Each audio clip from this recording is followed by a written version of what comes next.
Savage man, does whatever a savage can. Kill a kid, Jedi too, dies before the arc feels through. Look out, here goes the savage man.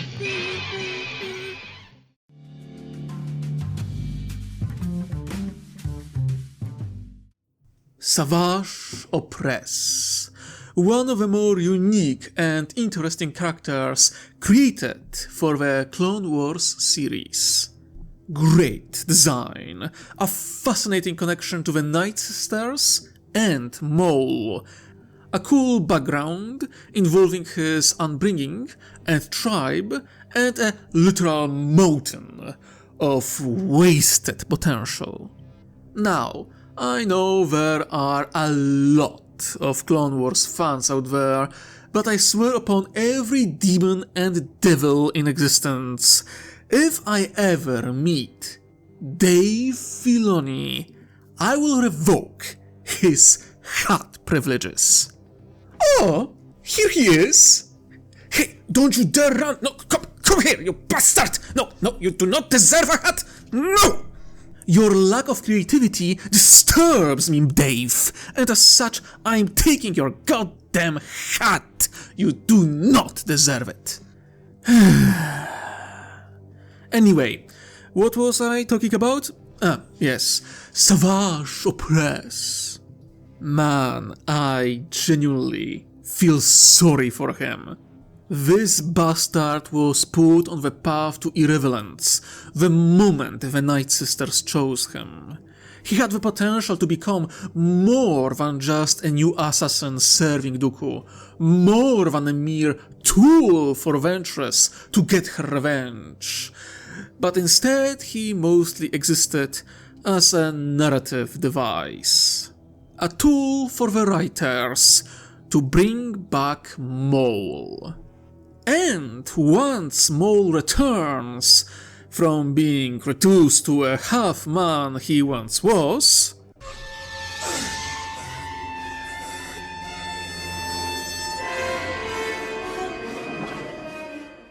Savage becomes almost completely irrelevant. He goes from a somewhat interesting Night Sister weapon with real potential to a background character whose sole purpose is to follow Maul wherever he goes. Which is a real shame, because with just a little more thought, Savage Opress could have become one of the most unique villains and true powerhouse characters of this era of Star Wars. And look, I like Savage, or rather I like the potential found in this character and the elements surrounding him. So, unlike my I Hate Bo-Katan video, where I very openly express my hatred for that bloody terrorist, this video is going to be different. Here I want to go over the life of Savage Opress and how his story could have been written better. And since his story is tightly connected to Maul and the Night Sisters, I will be touching on them as well, especially because the TCW team made several creative decisions that either make little sense or completely fail to explore Savage potential. Let's start with basics. The Society of Dathomir. This planet civilization could have been explored through Savage's eyes. Instead, the Clone Wars make it feel like Dathomir has exactly two settlements, one for the Night Sisters and one for the Night Brothers. Yes, I know that Tales of a Jedi corrected that mistake, but in TCW itself, that wasn't the case. The entire society was confined to two villages. I do not understand this limitation. In Legends, the Night Sisters were just one of many witch covens on Dathomir. That alone could have opened the door to exploring the male side of a planet where different tribes compete for the favor of different covens. Everything from enchanted weapons, breeding rights, territory and resources. A matriarchal civilization explored from a male perspective? That could have been fascinating. I mean, this is where the last name Opress really becomes Oppressed. Help! Help! I'm being repressed! Bloody peasant! Oh, what a giveaway! Did you hear that? Did you hear that, eh? Sadly, we don't get much. The scale feels off. Extremely limited, both in vision and in scope. I also have serious issues with the trial where Ventress chooses who will become the tool of the Night Sisters. First of all, I don't like that Ventress is the one testing them. She was born a Night Sister, but she wasn't raised as one. Not really. The Jedi and Sith influenced her more than the Sisterhood. I seriously doubt she remembers all the traditions and rules that this society supposedly follows. I would have preferred a more mature Night Sister leading the trial, with Ventress acting in a supporting role. The trial of Night Brothers could have been used to explore Ventress reconnecting with her culture and how her Sith training makes her unnecessarily brutal. After all, killing males from a tribe that clearly serves the Night Sisters would weaken them in future conflicts with other male tribes. So you could have Ventress forced not to kill, something she isn't used to do as a Sith assassin. Or be reprimanded by her superior if she does. This kind of restraint would actually say something about her. Overall though, I do like the interactions between Savage and Feral. Their back and forth and the way they fight together works. I'd push it a bit further, show them functioning as an actual team, even landing several solid hits on Asajj, much to her surprise. The biggest change? I'd have Asajj take both of them with her. Not because she is impressed, but because the Night Sisters need a spare. And this is where the other major change to the script comes in. Dave? You still there? Good. Now, tell me, you hatless apostate, what are the witches most commonly known for in folklore? Sure, witchcraft and hexes are standard, but you forgot one tiny part of a witch arsenal.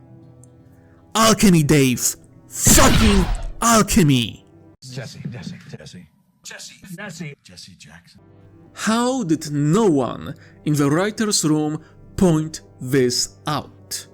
And if someone did, why was this idea rejected? Alchemy, people.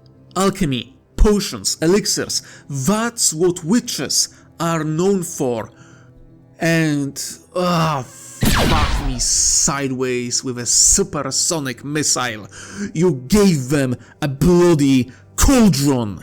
They have it. They have the classic witch potion making device. And you are using it for voodoo and zombie summoning? Choke on your lies! You dull spoons. You had it right in front of your eyes, and you missed it. I swear I've seen moles more perceptive than you. What? Okay, fine, I'm cool, I'm fine. Back to Savage. Let's not make his transformation some vague witch magic ritual. Tie it to alchemy and elixirs instead. In Legends, the Sith had their own variant of alchemy, one that created horrific monsters during the Old Republic.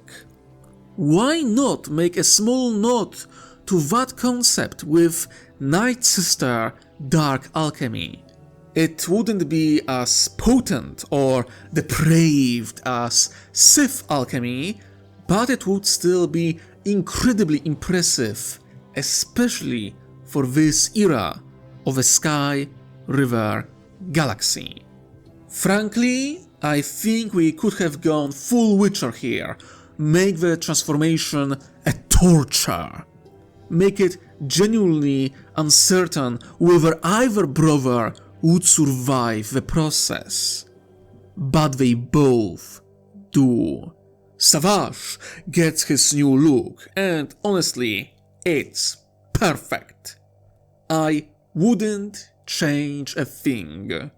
Full marks to the TCW team for Savage Opress post-transformation design. The Night Brothers and even MAUL himself have this vibe of a dark warrior monks. Their fighting style is a beautiful balance of strength and agility. We see it in the Duel of the Fates, with MAUL showing just how nimble he can be, and again in the trial episode where the Night Brothers wear monk-like robes and wield monk-like weapons.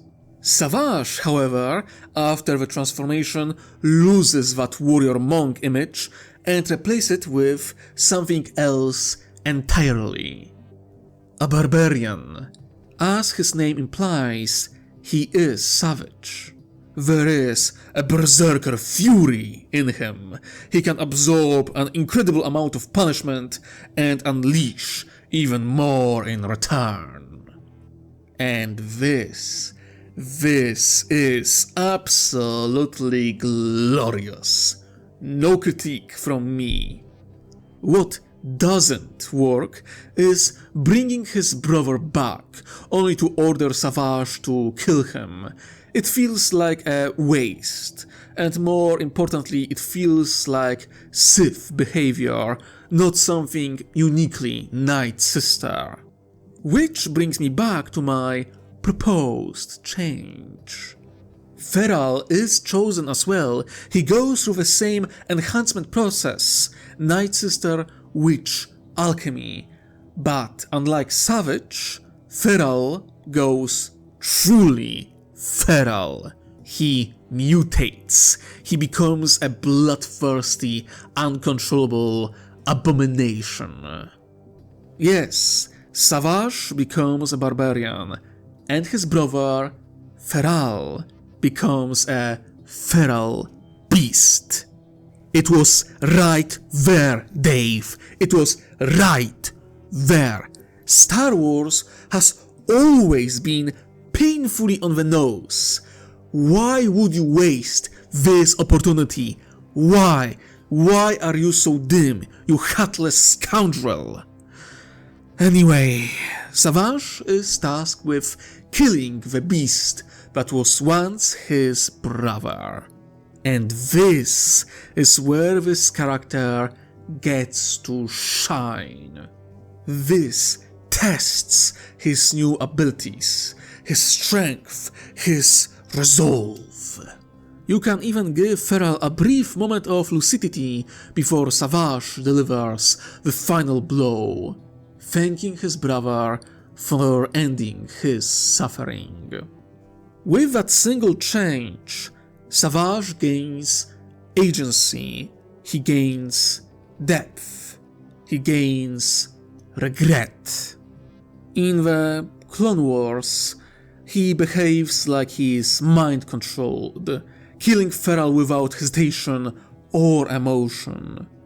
He doesn't mention him later on. Feral is forgotten by his brother and by the show itself. Here, it's different. Killing Feral is a challenge, a true display of Savage power and a tragedy.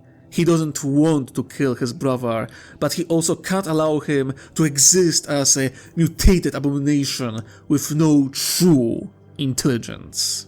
He could blame himself for his brother's fate, and later, under Sith influence, he might also come to see Feral as weak, someone who couldn't endure the transformation when he did. And just like that, we introduce an internal conflict. Love for his brother versus the creeping influence of a Sith ideology. Now we need to talk about Dooku. Dooku needs a new apprentice. He cast Ventress to her death, or at least he thinks he has, under Sidious's orders. But he still needs an assassin.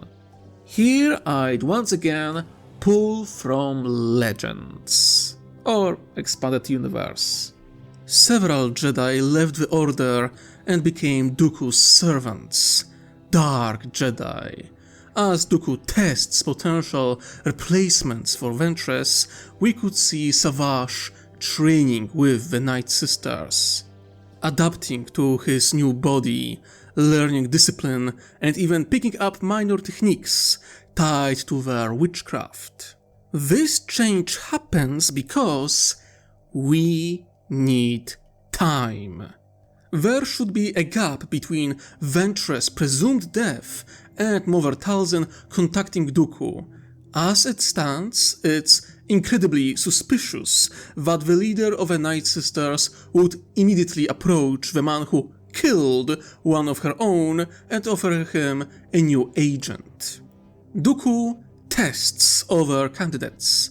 They fail, don't meet expectations, or are already busy with other tasks. Some are sabotaged or outright killed by the Night Sisters, maybe even by Ventress herself, as she takes revenge on those who dare try to replace her. Only then does Talzin reach out to Dooku. She offers him Savage in exchange for help. Perhaps retrieving ancient Night Sister artifact taken by the Jedi millennia ago. The deal is struck. Dooku recovers the artifact. Hell, it could be the cauldron used to reanimate dead sisters, or the glass orb that allows them to track individuals across vast distances. It can be a relevant artifact for the future of a narrative, but it doesn't need to be. After all, this deal is just a pretext for placing Savage in Dooku's service, so the Night Sisters can eventually take his life. There is no reason to make the whole arrangement stink to high heaven because of a bad timing. Wouldn't that be nice, Dave? To make your arcs actually make sense. Anyway, let's move on to the first test Dooku gives him, capturing a minor Jedi temple that also serves as a Republic outpost. Now, I am not going to lie, the scene of Savage landing, charging through Separatist troops and clones alike, and then killing 2 Jedi with little to no effort? Yeah, that's cool as hell. This is where the Clone Wars establishes Savage as a powerhouse character. But in my version, that groundwork has already been laid.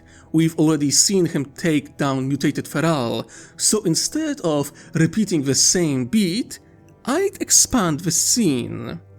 Make Savage not just the blunt instrument of attack, make him the commander. He was a Night Brother after all. He hunted for food, he fought rival tribes, possibly even led war parties. Turning a barbarian into a dim-witted brute is an overused stereotype, in my opinion. I'd rather explore the idea that despite the Night Sisters' alchemy transforming him into a walking manifestation of brute force, Savage retains a sharp mind. A mind that goes largely unnoticed and unappreciated by those he serves. His tactics can be blunt and straightforward most of the time, but I'd like to see him directing droids in smarter ways. Clever flanking maneuvers, snipers or commandos droids deployed to neutralize the temple's defenses. Savage himself would still place himself at the front, not just because he is a barbarian who charges head on, but because he wants the enemy's attention on him. While everyone is focused on the unstoppable monster tearing through their lines, his stealth units move in from behind and eliminate defenders hiding inside the temple. That's not mindless brutality, that's battlefield awareness. Reducing him to a mind-controlled brute strips away most of his potential. Instead, make him loyal to the Night Sisters because of his culture, or because he has never even considered being anything other than a servant. Anyway, the battle for the temple itself doesn't need major changes. Like I said, I love the scene of Savage smashing through clone lines, shrugging off blaster fire and killing 2 Jedi by overwhelming them with sheer brute strength. What I would expand is his training with Dooku. In the Clone Wars, we jump straight to Savage wielding a double-bladed lightsaber. I'd rather see a deeper exploration of lightsaber combat. We've already seen Savage use his glaive with real skill, but he stumbles with a lightsaber. That alone opens an interesting angle. A blade with no weight would feel wrong to him, so show that. Have him train first with his glaive, then Magna Guard Electrostaff, then move on to the lightsabers. Single blade, dual wielding, and only then settle on the double-bladed saber that best suits his fighting style. For extra spice, have him forge the weapon from the parts taken off the Jedi Master and Padawan killed at the temple. Maybe even include a scene where he bleeds both Kyber crystals, pouring his hatred and pain into them, intercut with flashbacks of happier moments with Feral and other Night Brothers. That would tie everything together beautifully. In a very Sith way, Savage literally builds his weapon from the Jedi he defeated. The same philosophy applies to his Force training. Show that Savage excels at raw physical power, enhancing his strength and durability through the Force, but struggles with telekinesis. And honestly, the training scene with Dooku is already great. I don't have much to criticize here. In fact, I want to praise it. The moment where Savage lifts the pillars while being electrocuted by Dooku is brilliant. We've seen that same power drop the Chosen One to the ground, yet Savage not only endures it, he pushes through the pain and completes the task.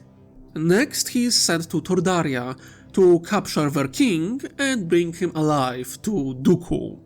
The assignment itself is fine, though I'd prefer if we saw him go on several other missions, leading droid forces, taking down outpost after outpost, assassinating several targets, establishing that he is more than just raw strength.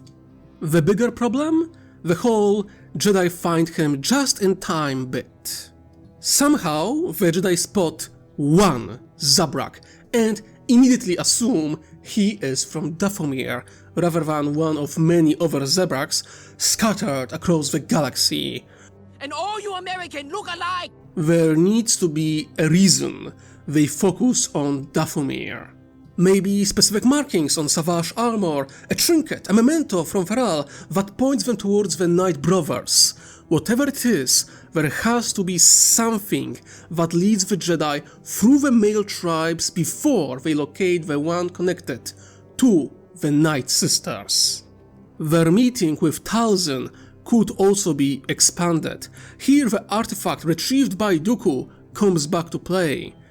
Perhaps the Jedi see it and connect the dots, realizing the Night Sisters struck a deal with Dooku to retrieve it.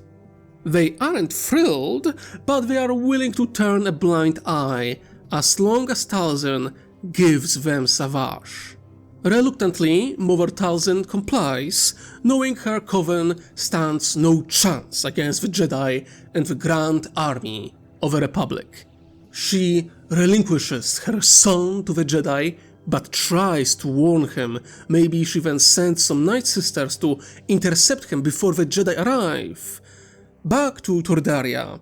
I'd like Savage to be a bit more subtle here. This time he comes alone, no backup. So going through the front door is kinda idiotic. Maybe we could see some of his past as a hunter come through. Despite his bulk, he sneaks through the capital, killing guards and sentries, carving his way towards the palace like a silent storm. He captures the king and is intercepted by Kenobi and Skywalker. Their duel in the Clone Wars is enjoyable, yes, but in my vision, Savage should be far more on the defensive, barely holding the line against those two Jedi. This is another opportunity to show that he is not a blunt tool, but a clever hunter using his wits and environment to take both Kenobi and Skywalker by surprise. They underestimate him, assuming he is a simple-minded brute, and he proves them very, very wrong. Next, Savage killing the king should feel more like an accident. Maybe he doesn't choke him to death, maybe he tries to knock him unconscious by slamming him into the wall and simply underestimates his own strength. Perhaps the king is still alive as Savage drags him before the Sith Lord, only to succumb to his wounds before Dooku can torture him. I think that version works better. You could even have the King of Tordaria die mocking Dooku in his final moments, fully aware that his injuries are fatal and that his death will rob Dooku of any vindictive satisfaction. Dooku is furious, tortures Savage for his failure, and then Ventress shows up, ready to kill her former master. The duel between Asajj, Savage, and Dooku is great. I love the fact that even though they are technically on the same side, Asajj and Savage cannot work together. Or more accurately, Asajj can't. She is an assassin who always worked alone. Savage, on the other hand, fought alongside his brothers many times in the past. We could make it clear that the reason they failed to kill Dooku isn't Savage's lack of control, but Ventress's inability to function as part of a team, especially with someone she views as nothing more than a blunt tool and a slave. Savage going berserk and turning a two-way fight into a three-way free-for-all is immensely satisfying. So is his escape from the Separatist cruiser, although I still believe he should struggle more against Anakin and Obi-Wan. Up to this point though, the changes I've suggested are mostly cosmetic. The overall narrative doesn't shift too drastically. That changes when MAUL enters the story. Mother Talzin locates her long-lost son using the crystal ball and sends Savage to find and save his brother. The whole glowing talisman and hot and cold tracking mechanic is a bit silly. Instead, the crystal ball could reveal fragmented clues, and Savage's skill as a hunter could do the rest. No glowing necklace required. Once again, this gives Savage agency and reinforces through action that he is not a dim brute, but a capable tracker and survivor. His arrival on the junk world of Lotto Minor doesn't need major changes. One way or another, he follows rumors of strange red-skinned monster to the planet and finally finds his brother. This is where I'd make changes to MAUL's backstory and how he survived Naboo. The idea that he lived because he was too angry to die has always felt silly to me. I'd go with something darker. MAUL falls down one of the side chutes and is found by a rogue, independent droid. It heals him not out of kindness, but to torment him. Go fool, I have no mouth, and I must scream. Hate? Let me tell you how much I've come to despise all life since I began to live.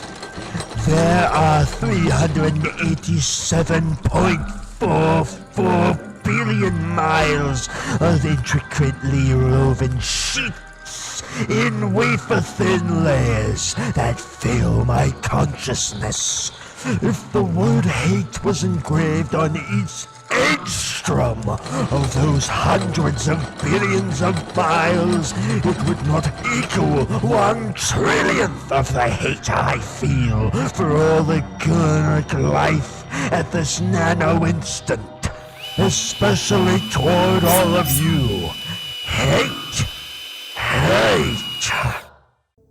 An AM-style rogue AI, an allied master computer type entity that, after gaining full independence, becomes a violent, vengeful and spiteful creature of metal, is an underutilized concept in Star Wars.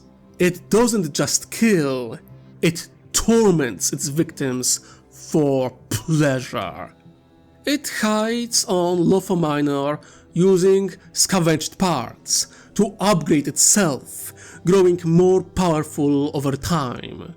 It captures survivors and strays, turning them into its playthings. MAUL is one of its first victims. And this change is important because when Savage finds his brother through his own abilities rather than with the help of a talking worm, we get a powerful callback to his fight with mutated Thrall. Oh, and we can erase Morley entirely, by the way. He is annoying and irrelevant. Anyway, Savage doesn't just face cybernetic spider MAUL, he faces other cybernetic victims of this rogue droid, which I will call Menace. Once again, Savage confronts a brother transformed into an abomination, but this time he is determined to save him, no matter the cost. We get a brutal fight. Savage cuts down the ranged cyborg after the ranged cyborg desperately tried not to hurt MAUL, but despite his strength, he is eventually overwhelmed by Menace and its minions. Just when his fate seems sealed, MAUL has a brief moment of lucidity. He grabs Savage's lightsaber, frees him, and together the brothers destroy Menace, sending the hateful machine tumbling into a furnace, reduced to a molten scrap. Then we get a quiet scene. Savage and MAUL talk. One brother trying to break through the fog of madness clouding the other's mind, And, through compassion, something we almost forgot Savage still had, he manages to reach Maul. Not with magic, not with mind control, with Brotherhood. We cut the frankly bullshit Night Sister magic guiding Maul around like he is on a leash. This becomes Savage's accomplishment. He guides his crippled brother home. He helps him regain lucidity, and piece by piece he strips away the madness along the way. When they finally reach Dathomir, it has, of course, already been struck by the CIS. The Coven is badly damaged, but not destroyed. Talzin guides Maul and Savage to a new hiding refuge, when the remaining sisters begin the long process of healing Maul. And I don't want this to be simple magic. Repairing Maul's mind and body should not be easy. Healing him takes time, patience, and effort. His new legs aren't conjured with a few spells, they are crafted by Night Sister and Night Brother artisans working together, rebuilding one of the most powerful sons of Dathomir, piece by piece. Savage is part of that process, not just helping Maul regain his sanity, but his strength. 10 years of torture and torment would have broken almost anyone. Maul needs time to recover his power, his skill, and his sense of self. And for a time, Savage becomes the teacher, despite being the younger brother. The period where they train, play traditional Dathomiri board games, and hunt together becomes a time of bonding, of becoming true brothers. And that's important, because, as I mentioned earlier, the moment Maul enters the story in the Clone Wars, Savage is pushed into the background.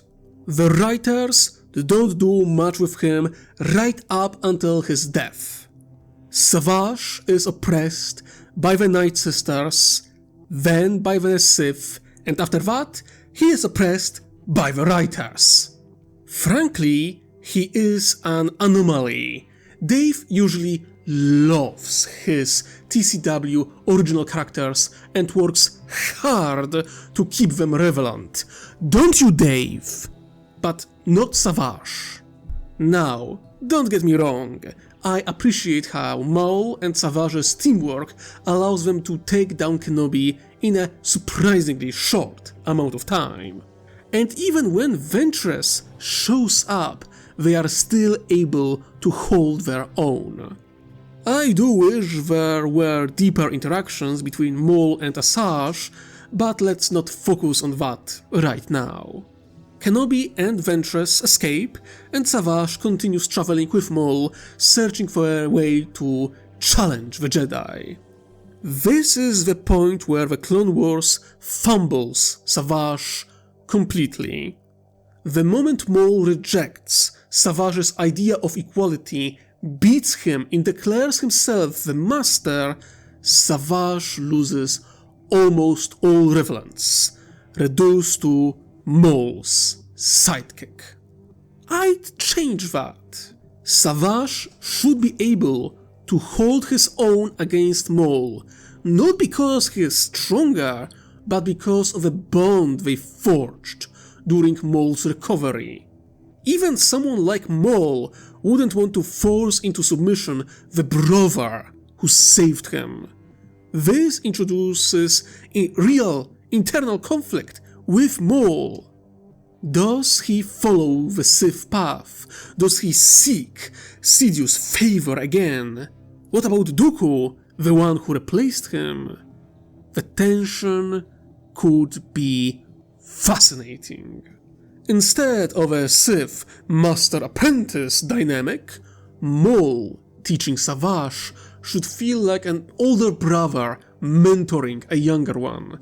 Savage would have real agency, real input into their plans.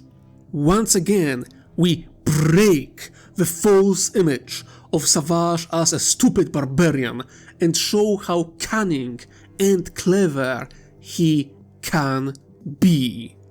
And for the first time, someone actually acknowledges this. Unlike Ventress, Dooku, or even Mother Talzin, Maul recognizes the potential in his brother and chooses to nurture it.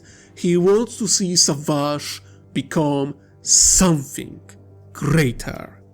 The plan of taking over criminal organization and pirate gangs could be a plan they come up with together. Maybe Savage heard about Onaka when he served Dooku and pointed him and his gang as potential target, making the first attempt of creating criminal under-empire by Maul integrally connected to Savage. They go and face off against not only Onaka but Obi-Wan and Adigalia, with Savage scoring a kill against a true Jedi Master. I think most of the battle can remain the same, but I would like for clone reinforcements, maybe other Jedi, to show up, reinforcements that were late to the battle.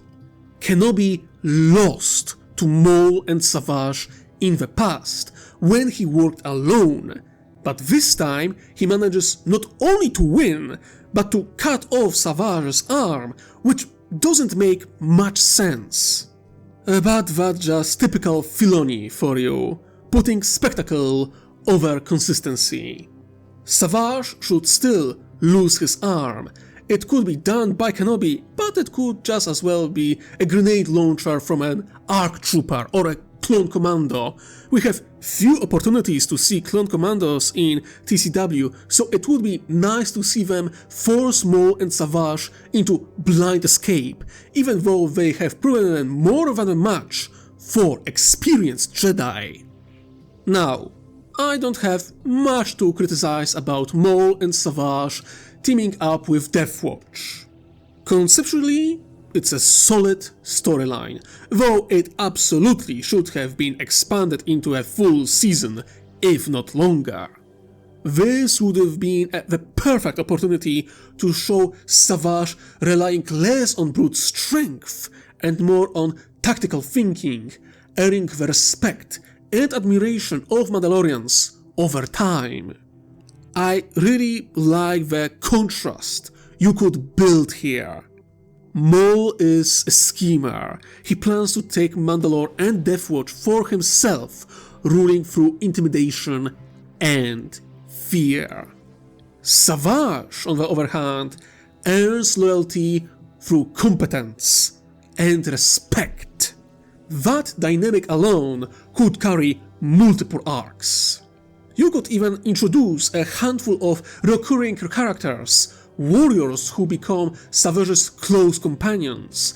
Maybe it's Savage who proposes expanding Death Watch ranks with non-humans, foundlings from Dathomir given the chance to become Mandalorians. I've never liked how Death Watch and Mandalorians in general were limited to humans in TCW and many other works of Dave Filoni.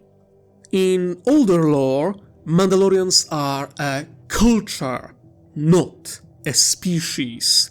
Having several Night Brothers join the Shadow Collective as a personal warrior cadre led by Savage would add real texture to the organization.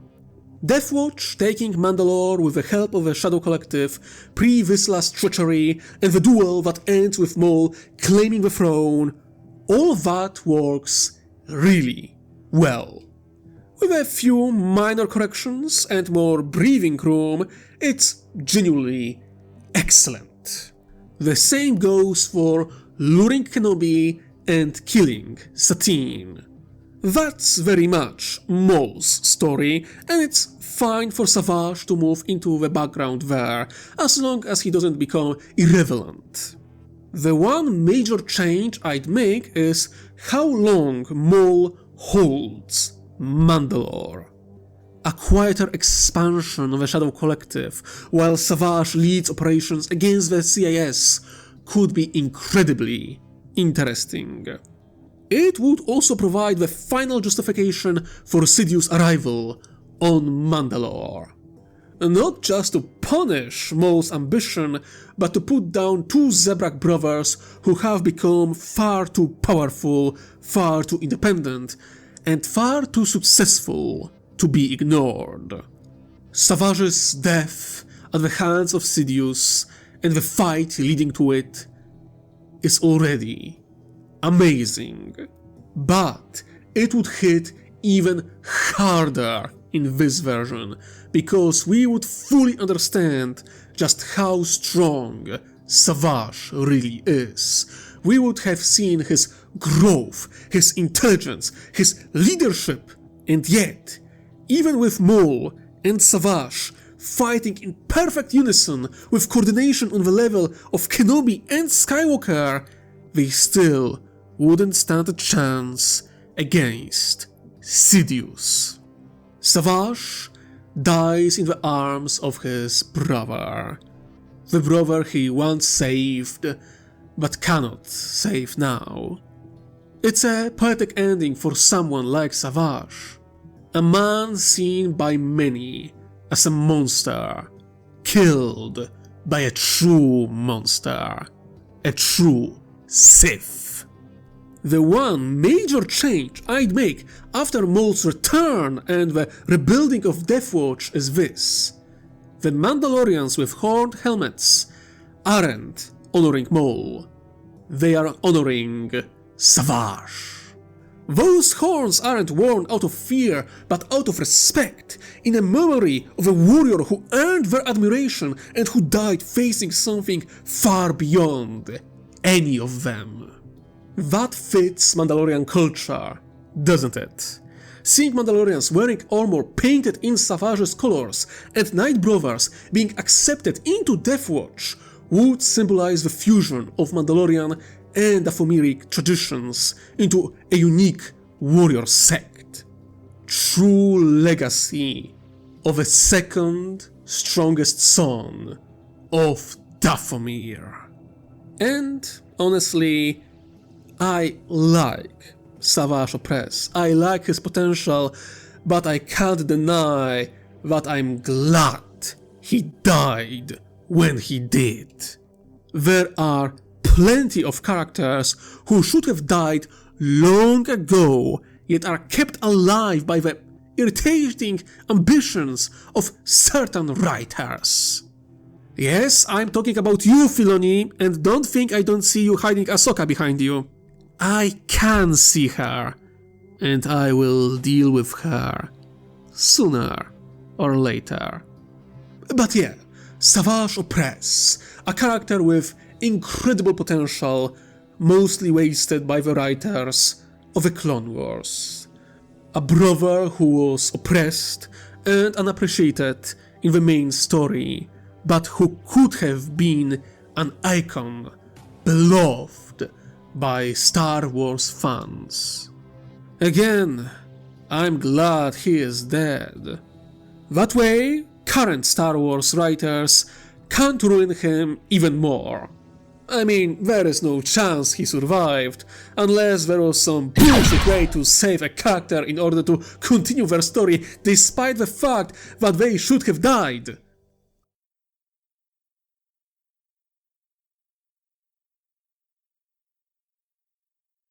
Oh. Filoni!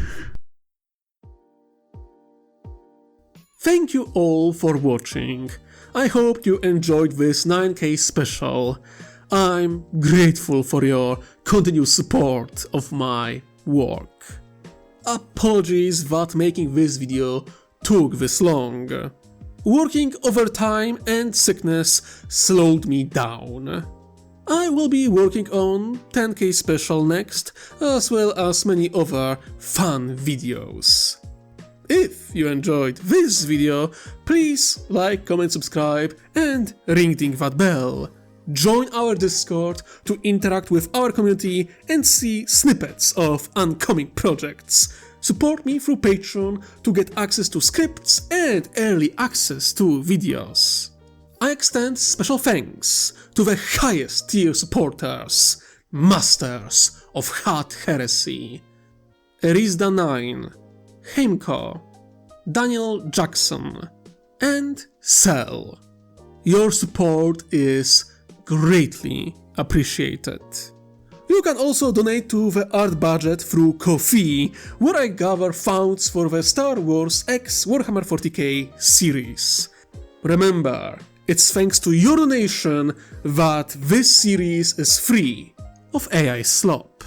On top of all that, I have a merch store now. Indeed, you can now buy my merch through Fourth Wall. We have everything from cups, stickers, t-shirts, and of course, hats. And for those who are still here, use promo code OPPRESSEDHAT to get 25% of all your orders. But be quick about it, because only first 100 people will get a chance to use this code. All profits from the merch store will go into commissioning art and making this channel even better. All links are in the description and pinned comment below. But I think that's it for today. Thank you for joining me, and I hope you enjoyed. Now, my dear viewers and listeners, remember, wherever you are, whatever you do, try to enjoy yourself while you can. I wish you most heretical day. Ta-ta!